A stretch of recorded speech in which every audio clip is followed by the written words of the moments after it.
जब Donald Trump जीते तो वैश्विक स्तर पर तो जो चर्चा होनी है नहीं होनी, हिंदू संगठन के साधु संत बहुत ज़्यादा खुश और बहुत ज़्यादा उत्साहित नजर आए। क्या इसके मायने कैसे देखें? और इस तरह के बहुत सारे सवाल, हमारी बहुत सारी जो खबरें थी उसमें पूछे गए दर्शकों की तरफ से। देखिए, अमेरिका के राष्ट्रपति के चुनाव का जितनी चिंता और जितना क्यूरियोसिटी से अमेरिका की जनता इंतजार नहीं कर रही थी, उतने ही क्यूरियोसिटी से और उतना ही कौतुक भारतीय नागरिकों को था कि वहाँ पर कौन जीतने वाला है। देखिए, ट्रम्प का एक कार्यकाल भारतीय मतलब हमारा देश देख चुका है। प्रधानमंत्री नरेंद्र मोदी के प्रधानमंत्री बनने के बाद वो बराक ओबामा का उन्होंने छोटा सा कार्यकाल देखा, उसके बाद ट्रम्प का 5 साल कार्यकाल देखा, उसके बाद जो बाइडेन का कार्यकाल देखा और अब फिर ट्रम्प का कार्यकाल देखेंगे। देखिए, कहा गया है कि प्रधानमंत्री नरेंद्र मोदी के बहुत अच्छे दोस्त थे ट्रम्प, और उनका जीतना भारत के हित में रहेगा। देखिए, प्रधानमंत्री मोदी के सभी दोस्त रहे। बराक ओबामा के साथ छोटा कार्यकाल रहा, वो बहुत शानदार रहा। उसके बाद ट्रम्प के साथ तो बहुत अच्छा कार्यकाल रहा। जब ट्रम्प चुनाव हार गए तो ये कहा गया कि कैसा भारत के साथ अमेरिका के संबंध रहेंगे, अब तो दूसरी पार्टी के बाइडेन जीत कर आ गए हैं तो कैसा संबंध रहेगा। लेकिन वो भी प्रधानमंत्री नरेंद्र मोदी के बहुत अच्छे दोस्त साबित हुए। उन्होंने भी कहा कि माय बेस्ट फ्रेंड मोदी, और मुझे लगा कमला हैरिस भी जीतती तो 2 साल बाद वो भी ये कहती कि माय बेस्ट फ्रेंड मोदी, और मोदी जी भी कहती कि कमला हैरिस मेरी बेस्ट फ्रेंड है। प्रधानमंत्री मोदी की एक योग्यता है कि वो सभी को साथ एक अच्छा संपर्क बना लेते हैं, चाहे फिर वो यूक्रेन युद्ध में जेलेंस्की के साथ पक्ष रखना हो, जेलेंस्की की बात रखना हो, चाहे फिर वो पुतिन की बात रखना हो, दोनों के साथ वो संबंध बना के चलते हैं। प्रधानमंत्री मोदी के संबंध किसी के साथ खराब नहीं है। कनाडा का हिस्सा छोड़ दिया जाए, जहाँ तक कोशिश रही सबके साथ संबंध अच्छा है। भारत ने अपने हित में 2047 के लिए जो विकसित भारत बनाना है, उसके लिए दूसरे देशों के साथ जो बेहतर संबंध बनाकर अपने देश के लिए ज़्यादा से ज़्यादा सौदे किए जाए, वो प्रधानमंत्री मोदी की नीति रही है। देखिए, ट्रम्प के जीतने पर यह कहा जा रहा है कि ट्रम्प का भारत के साथ एक अच्छा रिश्ता था और रहेगा।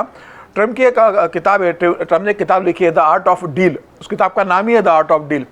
उस किताब में ट्रम्प ने कहा है कि भाई, जीवन में जब भी अवसर आए तो अपना स्वार्थ का सौदा करो, अपनी ताकत को पहचानो, कमजोरों का पूरा इस्तेमाल करो और जहां बेहतर सौदा मिले वहां हाथ डालो। मेरे जीवन का सफलता का राज यही है। मैं इतना बड़ा उद्योगपति बना तो उसके कारण यही रहा कि मैंने कभी कमजोरों को आगे नहीं बढ़ने दिया और अपनी ताकत का कभी इस्तेमाल कम नहीं आका। तो मुझे लग रहा है कि जिस तरीके से उन्होंने अपना जीवन एक व्यवसायी के रूप में जिया था, उसके बाद में 5 साल राष्ट्रपति के रूप में उन्होंने देखा कि जहां अमेरिका के हित हो सकते हैं।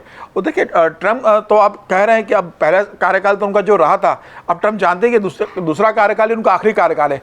तो 5 साल जब वो विपक्ष में बैठे हैं या जब सत्ता में नहीं थे, तो उन्हें कई चीज़ ऐसी महसूस हुई है कि जो बाइडेन ने जो गलत निर्णय लिए हैं, जिसके भुगतान अमेरिका को करना पड़ा, और जिसके कारण बाइडेन की जो पार्टी थी बुरा चुनाव हारी है इस बार।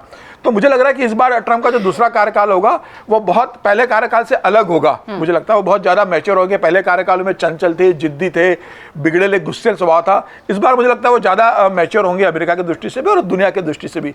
पहले कार्यकाल में वो इतने जिद्दी थे कि उन्होंने WHO से खुद को बाहर कर लिया था।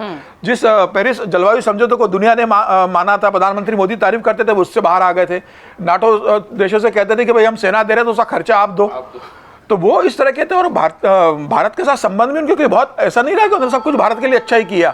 आप देखिए, जनरलाइज प्रीफेस सिस्टम थे, उससे उन्होंने भारत को बाहर किया। तो भारत ने बादाम पे 25% टैक्स बढ़ा दिया। तो ट्रम्प ने कहा कि ठीक है, मैं बादाम आपके स्टील के ऊपर मैं 25% टैक्स बढ़ा देता हूँ।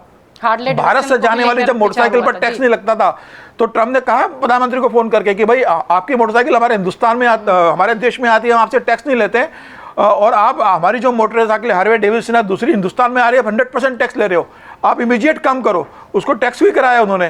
भारत को वैसे भी उन्होंने टैक्स टेरर और टैक्स के लिए कहा कि टैक्स किंग है भारत। तो कोई भी देश का राष्ट्राध्यक्ष अपने देश के लिए ज्यादा देखता है, उसकी दोस्ती सबसे रहती है, लेकिन दोस्ती अपने देश की कीमत पर कोई निभाता नहीं है। सब अपने देश का फायदा देखते हैं कि हम अपने देश के लिए फायदा क्या करेंगे। फिर भी इसमें कोई दो राय नहीं कि ट्रम्प का जो कार्यकाल रहा, भारत के साथ जो रहा था, पहला कार्यकाल बहुत बेहतर रहा था।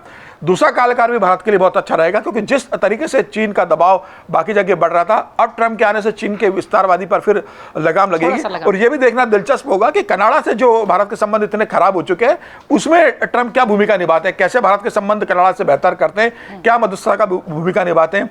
दुनिया में जिस तरीके से युद्ध के माहौल हो रहा है, रूस का यूक्रेन का युद्ध चल रहा है, उसमें क्या भूमिका निभाते हैं। तो अब ट्रम्प का कार्यकाल देखना होगा, दूसरी बार का कार्यकाल कितना भारत के लिए। अगर आप ये वीडियो YouTube पर देख रहे हैं तो हमारे चैनल को सब्सक्राइब कर बेल आइकन दबाएं, और Facebook पर देख रहे हैं तो हमारे पेज को लाइक करें।